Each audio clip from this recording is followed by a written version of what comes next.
감염병 예방법 위반 등의 혐의로 구속 기소됐다가 최근에 보석으로 풀려났습니다. 이만희 신천지총 회장. 근데요, 집 앞에 도착을 하자 이 휠체어에서 일어나서 걷는 모습이 포착이 됐습니다.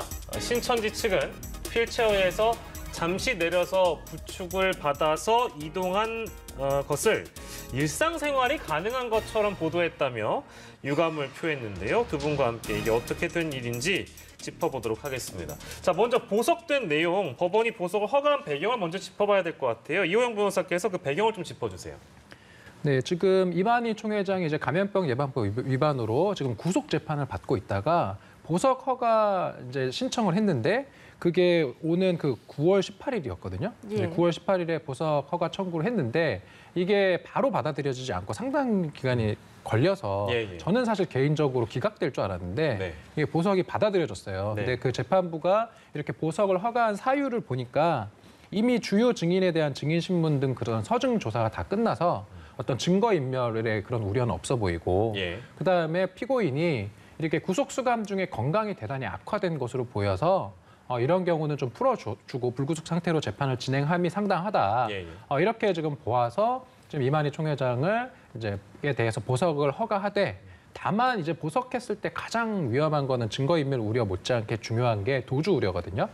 실제로 이제 도망가 버리면은 안 되니까 뭐 재판을 할 수가 없잖아요. 그래서 도주 우려 부분을 좀 염려했기 때문에 재판부에서는 주거지를 제한하고 무엇보다도 그 전자장치를 부착을 해서 위치 정보가 이제 확인될 수 있게끔 그렇게 안전장치를 마련을 한 상태에서 보석을 허가한 상황인 것입니다.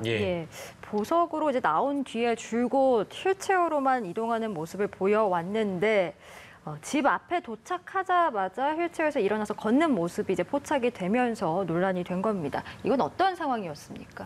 그러니까 지난 16일에 수원지방법원에 이만희 씨가 출석을 합니다. 오후 2시쯤에 출석을 해서 오후 6시에 이제 의왕에 있는 본인 자택으로 귀가를 하는데 이제 그 법정에 출석을 할 때는 휠체어를 타고 한동안 이동하는 모습을 보였거든요. 근데 자택에 도착했을 때는 차에서 내리는데 휠체어부터 먼저 내리고 뭐 사람이 내린다거나 이게 아니라 사람이 먼저 내립니다. 그리고 지팡이를 들고 짚어가면서 내리는데 뭐 옆에서 좀 부축을 하는 것으로 봐서 아주 거동이 원활하고 자유롭다라고 볼 수는 없겠지만 근데 재판 때 보였던 휠체어는 이 이만희 씨가 집에 들어가고 난 다음에 차에서 내려지는 모습이 보였었거든요. 그래서 확실하게 볼 수 있는 것은 재판 때하고는 완전히 다른 모습을 보였다라고 하는 거고 재판 때 모습만 보면은 과거의 모습보다 더 거동이 불편해 보인다라고 볼 수 있는데 현재 저 모습은 그렇게 자유로운 모습은 아닐지라도 재판 때하고는 사뭇 다르다. 결국에는 이제 법정에서 쇼를 한 게 아니냐 이런 이제 관측이 또 나오고 있는 것이죠.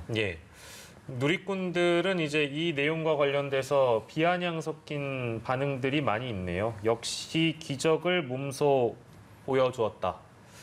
이런 내용인데 신천지는 제가 처음에 소개를 해드렸습니다만 일상생활이 가능한 것처럼 보도를 했다면서 보도들에 대해서 좀 유감을 표명했습니다. 본질을 벗어난 악의적 보도는 자제해 주시길 당부한다.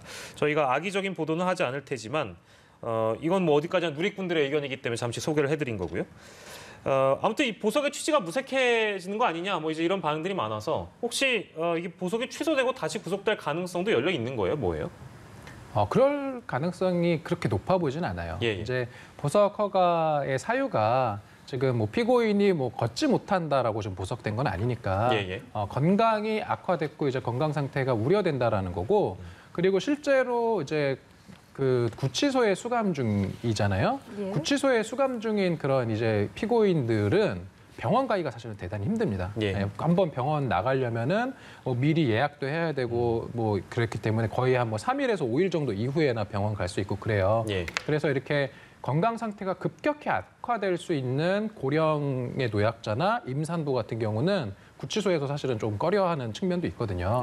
그런 것들을 고려해서 이제 피고인이 뭐 다른 그런 뭐 도주나 증거인멸만 안 한다면 불구속 상태에서 좀 치료도 받고 그렇게 하면서 재판은 재판대로 받고 이러라는 취지로 재판부에서 보석을 허가한 것이기 때문에 예. 뭐 자택에 도착해서 이렇게 일어나서 들어갔다라는 사정만으로 보석을 취소할 것으로 보이지는 않습니다. 예, 다시 구속될 가능성은 적다라는 말씀이신데 이런 가운데 그 법정에서 신천지에 몸담았던 한 신도가 신도들 사이에서 이만희 총회장은 거의 하느님과 똑같은 존재이다. 그의 지시 없이 이루어지는 건 하나도 없다라는 증언을 했습니다.